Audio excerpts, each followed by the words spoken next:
Hello friend, welcome back to my video. कैसे हो आप? आई होप आप लोग अच्छे ही होंगे। आज मैं लेकर आई हूँ ढक्कन से बर्तन धोने के साथ साथ पूरे 10 किचन टिप्स लेकर आई हूँ जो कि आपके लिए बहुत ही यूज़फुल रहेगा। चलिए स्टार्ट करते हैं। सबसे पहले यदि आप मेरे चैनल को सब्सक्राइब नहीं किए तो मेरे चैनल को लाइक और सब्सक्राइब जरूर कर लीजिए ताकि मेरा नया वीडियो जब भी बने तो आपको सबसे पहले मिले। चलिए शुरू करते हैं। शुरू करने से पहले एक बात बताना चाहती हूँ कि यदि मेरी टिप में से एक भी टिप यदि आपको यूज़फुल लगे तो वीडियो को लाइक सब्सक्राइब शेयर जरूर कीजिएगा। टिप 1 मेरा यह है कि जब भी आप अंडे को बॉयल करिए तो अंडा को बॉयल करते समय थोड़ा सा नमक डाल दीजिए। इससे आपका अंडा बहुत ही जल्दी बॉयल हो जाएगा। आप जब इसका छिलका निकालेंगे तो इसके छिलके भी बहुत ही आसानी से निकल जाएंगे। तो यह भी वीडियो बहुत यूज़फुल है, जरूर ट्राई कीजिएगा। चलिए अगले टिप की तरफ बढ़ते हैं। अगला टिप मेरा यह है कि जब भी आप किसी भी कतरे का पकौड़ी बना रहे हो, चाहे गोभी का, चाहे आलू का, चाहे प्याज का, किसी भी चीज़ का पकौड़ी यदि आप बना रहे हो तो आप उसमें कुछ चीज़ें ऐड कर दीजिए जिससे कि आपकी पकौड़ी बहुत ज़्यादा क्रिस्पी और कुरकुरे बनेगी। वो क्या चीज़ है मैं आपको बताती हूँ कि आप जब भी कोई भी चीज़ का पकौड़ी बना रहे हैं तो आपके पास चौरेठा है, जो चावल का आटा होता है, उसको डाल दीजिए, या वो नहीं है तो आप सूजी भी ऐड कर सकते हैं। दोनों चीज़ें में से कोई एक चीज़ डाल दीजिए, आपकी पकौड़ी बहुत ज़्यादा क्रिस्पी बनेगी। और चाहते हैं कि आपकी पकौड़ी में बहुत ज़्यादा स्वाद आए तो खड़ा गरम मसाला होता है, थोड़ा सा रोस्ट करके और उसको ग्राइंड करके उसको डाल दीजिए। आपकी पकौड़ी में स्वाद भी बहुत ही अच्छा आएगा। तो इस तरह का ट्रिक आप अपने पकौड़े को बनाने के लिए, स्वादिष्ट और कुरकुरा बनाने के लिए कर सकते हैं। यहाँ पे मैं थोड़ा सा वीडियो भी दिखा रही हूँ छानते हुए। यहाँ पे आप देख सकते हैं कि हमारी पकौड़ी जो है बहुत ज़्यादा क्रिस्पी और स्वादिष्ट बनी है। तो इस तरह का ट्रिक अपना सकते हैं। अगला टिप मेरा यह है कि जब भी आपका पेस्ट खत्म हो जाता है तो आप इसको बेकार समझ कर फेंक देते हैं, लेकिन इसमें बहुत सारे पेस्ट बचे होते हैं जिनको हम लोग फालतू समझ कर फेंक देते हैं। लेकिन ये वीडियो देखने के बाद आप ऐसा बिल्कुल भी नहीं करेंगे, क्योंकि इसमें बहुत सारे पेस्ट बचे रहते हैं जो कि निकालने पर भी नहीं निकलते। तो आप बेलन की सहायता से इस तरह नीचे की तरफ से ऊपर की तरफ ले आना है आपको। इस तरह 2-3 बार आप प्रेस करके ऊपर की तरफ इस तरह ले आ दीजिए। सारा का सारा पेस्ट ऊपर की तरफ आ जाएगा और जितने भी पेस्ट हैं सारे के सारे पेस्ट ऊपर की तरफ आ जाएंगे। और यदि आपकी फैमिली 8-10 लोगों की है तो पेस्ट आराम से आपके 2-3 दिन काम आ सकते हैं। इस तरह का ट्रिक जरूर अपनाइएगा। अगला टिप मेरा यह है कि बैगन की सब्जी बनाते वक्त इस ट्रिक का जरूर अपनाइएगा जो कि बहुत ही यूज़फुल है। जब भी हम सब्जी बनाते हैं तो क्या होता है, कभी कभी ना हमारे बैगन बहुत ज़्यादा कसावपन आते हैं। यो क्यों आता है मैं बताती हूँ कि बैगन क्यों कसावपन आता है। क्योंकि इसमें बहुत ज़्यादा जो बीज होते हैं उसी की वजह से हमारे बैगन की सब्जी है ना बहुत ज़्यादा कसावपन में आता है। तो आपके बैगन की सब्जी बिल्कुल भी कसावपन में ना आए तो आप क्या कीजिएगा, बैगन को कट करने के बाद 2-3 गिलास इसमें पानी डाल दीजिए। अच्छे से मल के इसको धुल लेना है, जो जितना भी हो सके तो इसको अच्छे से मलना है ताकि इसमें जितना भी बीज है ना निकल जाए। यहाँ पे 80% बीज इस तरह मल के निकालेंगे तो 80% इसमें से बीज निकल जाएंगे और इसके बाद इसकी सब्जी बनाएंगे तो आपकी सब्जी बहुत ज़्यादा टेस्टी और स्वादिष्ट बनेगी। यहाँ पे आप देख सकते हैं कि बहुत सारे बीज इसमें निकल चुके हैं, कम से कम नहीं तो 80% यहाँ से बीज निकल चुके हैं। तो इस तरह का ट्रिक जरूर अपनाइएगा बैगन की सब्जी बनाने के लिए। अगला टिप मेरा यह है कि जब भी प्याज को आपको कट करना है, जो ऊपर वाला हिस्सा है ना उसको कट करके बिल्कुल भी ना निकालें। इससे क्या होगा कि आपके प्याज बहुत ज़्यादा बारीक कटेगी। तो इस तरह आप प्याज को कट करेंगे। बहुत सारे आप प्याज इस तरह कट करना चाहते हैं तो इस तरह का ट्रिक अपना सकते हैं। प्याज काटते समय आप सभी लोग को पता है कि बारीक प्याज की ज़रूरत पड़ती है। तो आप क्या कीजिएगा, तो यह ट्रिक जरूर अपनाइएगा। इस तरह कट करने के बाद हाथों से हल्का सा मैश कर देंगे तो सारे के सारे प्याज आपके ना अलग अलग पीसेस में हो जाएगी और काफ़ी बारीक में प्याज हो जाएगी। इसको यदि फ्राई करेंगे तो और ज़्यादा ये बारीक हो जाती है, अलग अलग हो जाती है। तो आप जब भी प्याज करें तो ऊपर के हिस्से को कट बिल्कुल भी ना करें, इसी तरह कट के निकालेंगे तो आपकी प्याज बहुत ज़्यादा बारीक होगी। यह भी टिप बहुत यूज़फुल है, जरूर ट्राई कीजिएगा। चलिए अगले टिप की तरफ बढ़ते हैं। पालक की सब्ज़ी बनाना तो आसान होता है, लेकिन इसकी काट छाट करना, इसकी सफाई करना, इसको काटना बहुत ज़्यादा मुश्किल काम होता है, क्योंकि बहुत ज़्यादा समय लग जाता है इसको काट छाट करने में, इसकी सफाई करने में। तो जब भी आप इसकी सब्ज़ी बनाइए तो आप क्या कीजिएगा कि एक दिन पहले ही इसकी व्यवस्था, सफाई और इसकी काट छाट कर दीजिए, क्योंकि इसकी सब्ज़ी बहुत ज़्यादा टाइम लगती है बनाने में। तो आप ये ट्रिक अपना सकते हैं कि आप जब भी सब्ज़ी बनाना हो तो एक दिन पहले इसकी व्यवस्था कर दें, क्योंकि यदि आप सुबह सब्ज़ी बनाते हैं तो बिल्कुल भी टाइम नहीं रहता है, क्योंकि बहुत सारे काम होते हैं सुबह और सुबह बिल्कुल भी टाइम नहीं मिलता है कि इसको काट छाट करें। तो आप जब भी आप पालक की कोई भी सब्जी बना रहे हो, दलपैता बना रहे हो, जो भी बना रहे हो, तो एक दिन पहले ही ये सारे व्यवस्था कर कर रख दीजिएगा तो आपकी सब्जी बहुत ही आसानी से बहुत ही जल्दी बन जाएगी।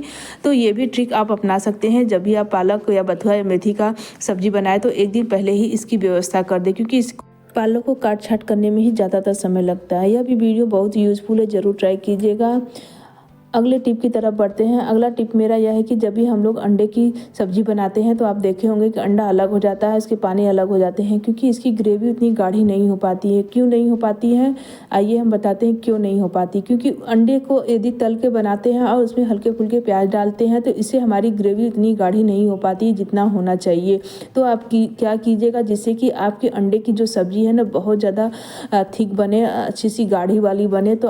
तो सिर्फ आपको यहाँ पे सिर्फ 2 अंडा लेना है। दोनों अंडे को आपको फोड़ लेना है और उसके बाद क्या करना है कि जब भी आप पनीर का सब्जी बना रहे हो तो जो उसकी ग्रेवी होती है ना उसमें आप ऐड कर दीजिए, इसको डाल दीजिए और अच्छे से मिक्स करते हुए पका लीजिए। आपकी जो अंडे की ग्रेवी है ना बहुत ज़्यादा गाढ़ी वाली बन जाएगी और ग्रेवी गाढ़ा होने के साथ साथ इसकी सब्ज़ी भी बहुत ज़्यादा स्वादिष्ट हो जाएगी, क्योंकि इसमें अंडे जो हमने फोड़ के डाले उसमें सारे के सारे अंश आ जाते हैं ग्रेवी में और इससे हमारी सब्ज़ी बहुत ज़्यादा टेस्टी भी हो जाती है और हमारी ग्रेवी भी है जो गाढ़ी की गाढ़ी हो जाएगी। जो हमने खड़ा अंडा डाला है उसमें बिल्कुल स्वाद नहीं आता, क्योंकि वो खड़ा के खड़ा रह जाता है और जो फोड़ के डालते हैं इसकी वजह से हमारी सब्ज़ी ना थोड़ी टेस्टी बन जाती है। तो यह भी ट्रिक आप अपना सकते हैं। चलिए अगले टिप की तरफ बढ़ते हैं।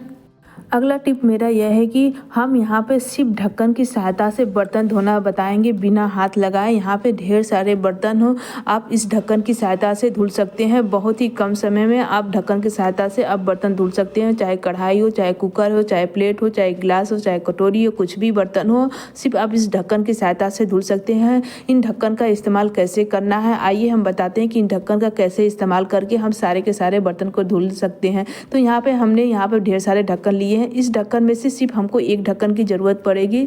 तो यहाँ पे हमने सारे के सारे ढक्कन आपको दिखा रही हूँ। इसमें से आप किसी भी ढक्कन का इस्तेमाल कर सकते हो। कोई भी आपके पास किसी भी बोतल का कैप हो उसका आप इस्तेमाल करिए। सिर्फ एक ही की ज़रूरत पड़ेगी, बहुत सारे नहीं, लेकिन हमने यहाँ पे बहुत सारे दिखाया है कि इसमें से किसी एक कैप को आपको ले लेना है। सिर्फ एक कैप की सहायता से आप ढेर सारे बर्तन धुल सकते हैं। कैसे धुलना है आइए हम बताते हैं कि इसका इस्तेमाल आप कैसे करेंगे जिससे कि आप बहुत सारे बर्तन इससे धुल सकते हैं।